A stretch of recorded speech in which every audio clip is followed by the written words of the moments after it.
दोस्तों आज से पहले जितनी भी सेबी और एफएनओ से रिलेटेड न्यूज़ आई हैं वो सारी की सारी स्पेक्यूलेशंस और एक्सपेक्टेशंस के अलोंग थी। कोई भी ऑफिशियल कंफर्मेशन नहीं था, लेकिन आज ही वो दिन है जिस दिन ऑफिशियल स्टेटमेंट आ गया है सेबी की तरफ से और ये एक ऑफिशियल कंसल्टेशन पेपर आप लोगों के सामने मैं रखने वाला हूं। इसमें वो 7 चीज़ें डिस्कस करने वाले हैं हम लोग जो सेबी ने यहाँ पे चेंज की हैं और जो चेंज करने की बात की है, और ये कंसल्टेशन पेपर पब्लिक के लिए रिलीज किया गया है कि ये 7 चेंजेस हम करने वाले हैं। आप लोगों को इसके बारे में क्या लगता है, वो ओपिनियन मांग रही है सेबी हम लोगों से, जितने भी स्टेक होल्डर्स हैं, चाहे वो ब्रोकर्स हो, चाहे कोई ट्रेडर है या फिर कोई और भी स्टेक होल्डर्स हैं, सबसे यहां पे उनके व्यूज मांगे हैं और यहां पे ऑफिशियल कंसल्टेशन पेपर आज ही आया है। तो चलिए दोस्तों ये सारी चीजें डिस्कस करते हैं और एकदम डिटेल में डिस्कस करेंगे। सारी की सारी चीजें बहुत ज्यादा डिटेल में जानने वाले हैं हम, जिससे कि आप लोगों को कोई भी डाउट ना रह जाए। अब अगर आप लोगों को जानना है कि ये कंसल्टेशन पेपर का ऑब्जेक्टिव क्या है, तो आप लोगों को ऑलरेडी पता ही होगा। उसके अलावा भी आप यहां पे पढ़ सकते हैं। इस कंसल्टेशन पेपर का लिंक भी मैं नीचे आपको पिन कमेंट में दे दूंगा। सबसे पहला चेंज दोस्तों जो होने वाला है वो है rationalisation of strike price for options. अभी क्या होता है दोस्तों, अभी सिर्फ सारी की सारी बातें जितनी भी होंगी दोस्तों यहाँ पे सातों पॉइंट्स में, सब में निफ्टी के बारे में ही बात होगी। स्टॉक ऑप्शन से रिलेटेड कोई भी यहाँ पे बात नहीं की है सेबी ने। निफ्टी से रिलेटेड सारी बातें हैं। अभी क्या होता है, निफ्टी में 35 इन द मनी कॉन्ट्रैक्ट्स होते हैं और 35 ओटीएम कॉन्ट्रैक्ट्स होते हैं। इस तरीके से 70 स्ट्राइक प्राइसेस होते हैं जो ऑलरेडी खुले हुए होते हैं। उसके अलावा जब मूवमेंट होता है तब एक्सचेंज जो है और स्ट्राइक प्राइसेस खोलता है, और ये कितना होता है, इससे रफली जो है इंडेक्स का 7 to 8% का मूवमेंट कैप्चर किया जाता है। लेकिन दोस्तों इससे काफी ज्यादा स्पेक्यूलेशंस होती हैं। कुछ लोग जिनके पास स्पेशली कैपिटल बहुत छोटा है, वो बहुत ज्यादा डीप ओटीएम कॉल्स वगैरह पुट बाय करके वहां पे सोचते हैं कि मैं जीरो या हीरो वाली स्ट्रेटजी लगा लेता हूं और 10 रुपए 100 रुपए लगा करके मैं 100 करोड़ कमा लूंगा। ये जितनी भी ट्रेडिंग एक्टिविटी है, ये सारी चीजें सेबी जो है कर्व करना चाह रही है। और इसीलिए यहां पे जो फर्स्ट प्रपोजल है दोस्तों, प्रपोजल नंबर 1, ये आप देख सकते हो कि यहां पे जो प्रपोजल है वो 7% से कम करके 4% की रेंज में कर दिया जाएगा। यानी कि अगर निफ्टी यहां पे चल रहा है, अभी क्या होता है +7% यहां तक और -7%, इतना रेंज कवर होता था निफ्टी में स्ट्राइक प्राइसेस का। अब उसको कम करके 4% की रेंज में लाया जा रहा है, जहां पे यूनिफॉर्म इंटरवल होगा। यानी कि अभी जैसा होता है 7 to 8% तक, वो 4% तक होगा। लेकिन उसके बियॉन्ड क्या होगा,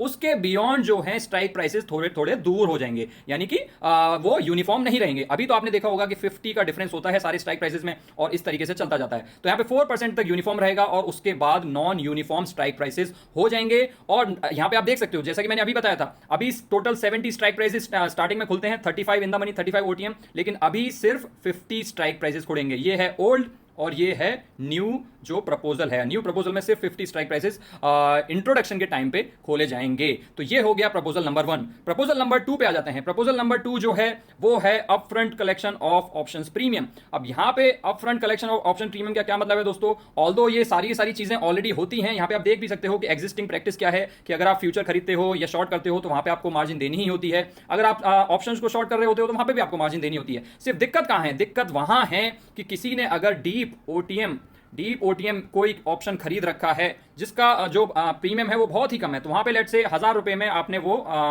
खरीद लिया ऑप्शन। लेकिन क्योंकि वो डीप ओटीएम है, वहां पे जो चेंज है वो ड्रास्टिकली, स्पेशली एक्सपायरी के पास काफी ज्यादा हो सकता है और उस बात का प्रीमियम आपके ब्रोकर ने आपसे नहीं ले रखा है। वो सिर्फ आपने जब ट्रेड लिया था उस टाइम पे जो प्रीमियम था वो ले लिया था, लेकिन बीच में जो इतने सारे उतार चढ़ाव हैं उससे रिलेटेड प्रीमियम नहीं लिया है। तो अब यहां पे सेबी प्रपोज कर रहा है कि सारा का सारा प्रीमियम यहां पे अपफ्रंट लिया जाएगा। अब ये जो पॉइंट है ये बहुत ज्यादा क्लियर सेबी ने नहीं किया है कि इस अपफ्रंट का मतलब क्या है, क्योंकि अपफ्रंट तो ये भी होता है कि जो प्रीमियम था उस टाइम पे ले लिया, लेकिन मुझे ऐसा लगता है कि यहां पे जैसे जैसे आपका प्रीमियम चेंज होगा वो आपसे डेली बेसिस पे अपफ्रंट लिया जाएगा। इस तरीके का कुछ चेंज करने की यहां पे सेबी कोशिश कर रही है, लेकिन ये पॉइंट अभी अनक्लियर छोड़ दिया है सेबी ने। सो लेट्स सी यहां पे और क्या क्लैरिटी आती है। अब आ जाते हैं प्रपोजल नंबर 3। प्रपोजल नंबर 3 है दोस्तों removal of calendar spread benefit on expiry day. अब एग्जिस्टिंग प्रैक्टिस में क्या होता है दोस्तों, सपोज करिए आज कोई एक्सपायरी है, सपोज करिए आज मॉर्निंग में मैं बात कर रहा हूं और आज कोई थर्सडे है, आपकी एक जो पोजीशन है वो आज एक्सपायर हो जाने वाली है और आपने मार्जिन बेनिफिट पाने के लिए उसकी एक काउंटर पोजीशन ले ली, लेकिन वो नेक्स्ट मंथ की है, जिसको हम कैलेंडर स्प्रेड भी बोलते हैं, नेक्स्ट मंथ एक्सपायरी की है। तो यहां पे आपको उसका मार्जिन बेनिफिट मिलता है, क्योंकि जो आपका फॉर एग्जांपल आज की एक्सपायरी का आपका एक फ्यूचर लॉन्ग था और नेक्स्ट एक्सपायरी का आपने फ्यूचर शॉर्ट कर दिया, ठीक है, इस तरीके से आपने कुछ कर दिया। या फिर ऐसा कर लेते हैं, आज की एक्सपायरी की आपने कोई कॉल शॉर्ट कर रखी थी, आपने नेक्स्ट एक्सपायरी की एक पुट शॉर्ट कर दी, तो यहां पे ऑफ कोर्स आपको मार्जिन बेनिफिट मिलेगा। लेकिन यहां पे सेबी कह रहा है कि ये मार्जिन बेनिफिट नहीं मिलना चाहिए, क्योंकि अगले महीने में हो सकता है इलिक्विडिटी हो, अगले महीने में जो प्राइस मूवमेंट है वो एक्जैक्टली वैसा नहीं होगा जैसा कि आज होगा, क्योंकि आज एक्सपायरी है। इसीलिए यहां पे प्रपोजल ये है कि ये जो मार्जिन बेनिफिट कैलेंडर स्प्रेड में दिया जाता है इसको ना दिया जाए। तो इस तरीके से जो लोग एक्सपायरी वाले दिन मार्जिन को थोड़ा सा बचाने के लिए काउंटर पोजीशन नेक्स्ट मंथ की या नेक्स्ट एक्सपायरी की ले लेते थे, उनको यहाँ पे ये ऑप्शन अब नहीं मिलेगा, यहाँ पे बेनिफिट नहीं मिलेगा। ये है यहाँ पे थर्ड प्रपोजल। फोर्थ प्रपोजल पे आ जाते हैं। फोर्थ प्रपोजल है intraday monitoring of position limits. आप यहाँ पे देख सकते हो intraday monitoring of position limits का क्या मतलब है, यानी कि अभी आप कभी भी जब ऑप्शन ट्रेड करते हो, फॉर एग्जांपल ऑप्शन सेल किया आपने, तो यहाँ पे आपसे एक अपफ्रंट मार्जिन ले ली जाती है। अब उस अपफ्रंट मार्जिन को इंट्राडे बेसिस पे at different times, for example 2 घंटे के ड्यूरेशन पे या 3 घंटे के ड्यूरेशन पे वहां पे चेक किया जाता है कि आपकी जो पोजीशन है वो विद इन योर फंड्स और विद इन योर लिमिट्स है या नहीं, इस तरीके से चेक की जाती है। लेकिन कोई भी रियल टाइम चेक वहां पे नहीं है कि आपके पास फॉर एग्जांपल 1 लाख फंड्स थे आपके अकाउंट में, आपने 1 लाख रुपए का ही ट्रेड ले लिया, तब जब आप ले रहे थे तब 1 लाख ही उसमें मार्जिन की रिक्वायरमेंट थी। लेकिन अब 5 मिनट बाद ही अगर इसकी रिक्वायरमेंट 105 हो जाती है, तो इसका मतलब ये नहीं है कि आपकी पोजीशन कट जाएगी, क्योंकि कुछ भी रियल टाइम अभी तक नहीं था। सारी सारी चीजें या तो डे एंड पे थी या फिर दिन में भी थी, तो 1 2 3 4 बार पूरे दिन में ऐसा होता था। यहाँ पे प्रपोजल ये है सेबी का कि यहाँ पे जो ये लिमिट है, ये जो पोजीशन की लिमिट है, इसकी इंट्राडे मॉनिटरिंग होनी चाहिए, वो भी रियल टाइम बेसिस पे। यहाँ पे आपको मैं दिखा सकता हूँ, यहाँ पे आप देख सकते हो कि यहाँ पे इंट्राडे या रियल टाइम बेसिस पे ये सारी चीजें होनी चाहिए, जिससे कि पता चल जाए कि जो ट्रेडर है वो with in his limits he play कर रहा है। तो यहाँ पे प्रपोजल है कि एक शॉर्ट टर्म फिक्स लाया जाए और फिर एक लॉन्ग टर्म फिक्स लाया जाए by the brokers using technology. यहाँ पे ये एक प्रपोजल दिया गया है। बेसिकली इंट्राडे में भी अगर कहीं पे भी मार्जिन शॉर्टफॉल होता है तो वहां पे भी पोजीशंस आपकी कटने लग जाएंगी, जो अभी तक उतना ज्यादा प्रेवलेंट नहीं था। पांचवा प्रपोजल है दोस्तों मिनिमम कॉन्ट्रैक्ट साइज। ये है सबसे बड़ा प्रपोजल और जो सबसे बड़ा इंपैक्ट लाने वाला है। अभी तक जितने भी प्रपोजल्स थे उसमें कोई ऐसी खास बड़ी चीज नहीं थी जिससे कि आप लोगों को चिंता करनी चाहिए। स्पेशली ऑप्शन सेलर्स को तो कोई चिंता नहीं करनी चाहिए थी। अभी तक जितने भी 4 प्रपोजल्स की हमने बात की वो सारे के सारे ऑप्शन बायर से रिलेटेड थे। यहां पे आता है ऑप्शन सेलर से रिलेटेड पॉइंट, जो है कि अभी जो कॉन्ट्रैक्ट साइज की रिक्वायरमेंट है डेरिवेटिव कॉन्ट्रैक्ट्स की, वो 5 लाख से 10 लाख के बीच में होती है। जो लॉट साइज होते हैं उस हिसाब से सेट किए जाते हैं और ये लास्ट सेट किए गए थे 2015 में। अब 9 सालों से इस चीज को चेंज नहीं किया गया है और जबकि ट्रेडिंग एक्टिविटी इतनी ज्यादा बढ़ गई है। तो अब यहां पे मिनिमम कॉन्ट्रैक्ट साइज कहिए या फिर आप लॉट साइज कह लीजिए, यहां पे लॉट साइज को बढ़ाया जा रहा है सच दैट 2 फेजों में बढ़ाया जा रहा है दोस्तों, फेज 1 फेज 2। फेज 1 में जो कॉन्ट्रैक्ट की वैल्यू है वो 15 से 20 लाख की जा रही है, फेज 2 में 20 लाख से 30 लाख की जा रही है। अब कॉन्टेक्स्ट के लिए अभी निफ्टी का लॉट साइज है 25 और निफ्टी चल रहा है 25,000 के आसपास, 25,000 ही मान लेता हूं मैं। जब आप इनको मल्टीप्लाई करोगे तो आपको मिलेगा 6,25,000, यानी कि अभी जो लॉट साइज है वो 6,25,000 के अकॉर्डिंग है। अगर इसको 15 से 20 लाख के बीच में ले जाना है तो इसको 3 टाइम्स करना पड़ेगा फेज 1 में, यानी कि फेज 1 में आपका जो लॉट साइज है वो 75 हो जाएगा, जो कि आज 25 है। 25 से बढ़कर के 75 हो जाएगा और फेज 2 में ये 150 पहुंच जाएगा। फेज 2 में यहां पे 25 जो लॉट साइज है ये बढ़कर के 125 या फिर 150 150 तक पहुंच जाएगा। और यहां पे जो छोटे ऑप्शन बायर्स थे या जो छोटे ऑप्शन सेलर्स भी थे उन दोनों को दिक्कतें आने वाली हैं अगर ये जो प्रपोजल है ये एक्सेप्ट हो जाता है और इंप्लीमेंट हो जाता है, जो कि फेज 2 में होगा। फेज 1 में उतना तेजी से नहीं बढ़ाया जाएगा। तो ये सबसे बड़ा पॉइंट है जिसका सबसे बड़ा इंपैक्ट पड़ने वाला है ऑप्शंस और फ्यूचर्स ट्रेडर्स पे। लेकिन दोस्तों ये भी जो पॉइंट था, फिफ्थ पॉइंट, वो भी सिर्फ और सिर्फ निफ्टी के बारे में बात की गई है और जो स्टॉक ऑप्शंस हैं उसके बारे में कोई बात अभी तक नहीं बताई है सेबी ने।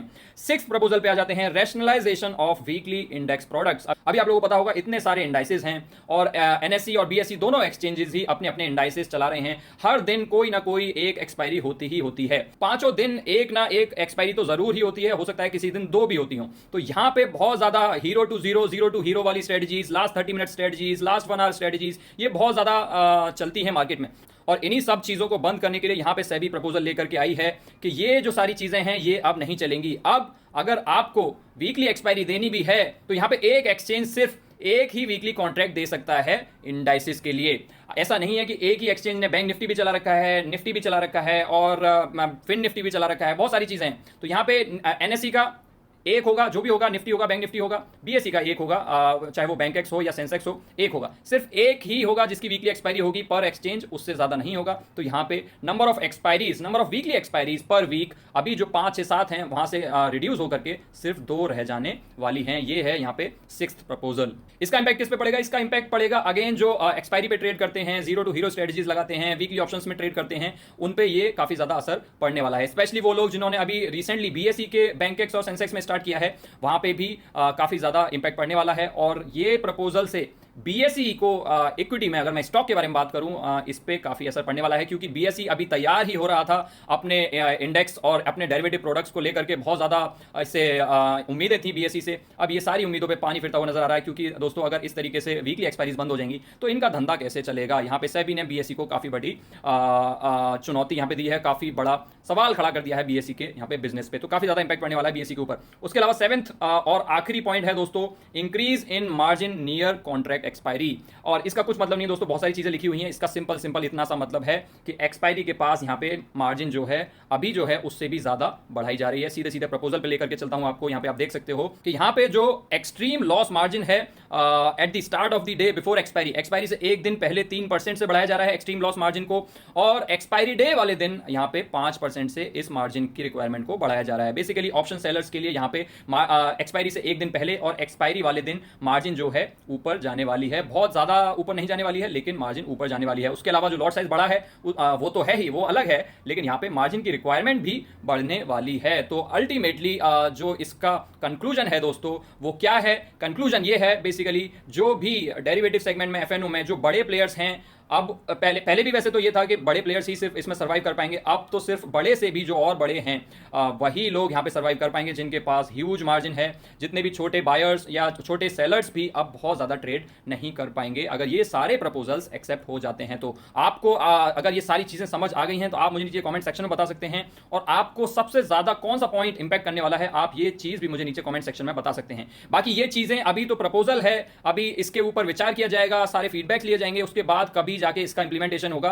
वी डोंट नो कब होगा, 6 महीने लग सकते हैं, 1 साल भी लग सकता है, 3-4 महीने भी लग सकते हैं, किसी को नहीं पता है। लेकिन दोस्तों कुछ भी हो, हमारा ये जो ऑप्शन सेलिंग चैलेंज चल रहा है 52 वीक्स का 1 साल के लिए, ये इसी तरीके से चलता रहेगा। और यहाँ पे सारी चीज़ें आप लोगों को लाइव पीएनएल हो या कुछ भी हो, सारी चीज़ें आप लोगों को दिखा रखी हैं। अगर आपने अभी तक नहीं देखा है तो आप देख सकते हैं, और अगर आपको ये वीडियो पसंद आई हो तो आप इस वीडियो को लाइक कर सकते हैं और चैनल को सब्सक्राइब कर सकते हैं, क्योंकि इस चैनल पे ऑप्शन सेलिंग से रिलेटेड सारी बातें होती हैं। और हम लोग करते हैं स्टॉक ऑप्शंस में काम, इंडेक्स ऑप्शन में कम करते हैं। और जिस तरीके से यहाँ पे सारी की सारी बातें सेबी ने इंडेक्स ऑप्शन से रिलेटेड की हैं, ऐसा हो सकता है कि स्टॉक ऑप्शंस पे कोई ज़्यादा बड़ा इंपैक्ट ना पड़े, क्योंकि स्टॉक ऑप्शंस में उतनी ज़्यादा ट्रेडिंग एक्टिविटी होती भी नहीं है। ज़्यादा ट्रेडिंग एक्टिविटी होती है निफ्टी और बैंक निफ्टी में, जहाँ पे सबसे ज़्यादा लॉसेज होते हैं ऑप्शन बायर्स के। तो हम यहाँ पे काफ़ी ज़्यादा सेफ हो सकते हैं। बाकी समय ही बताएगा, सेबी जब मोर क्लैरिटी देगा कि स्टॉक ऑप्शंस के साथ भी ये सारे जो प्रपोजल्स हैं वो इंप्लीमेंट होंगे या नहीं होंगे। चलिए दोस्तों, मिलता हूँ आपसे नेक्स्ट वीडियो में।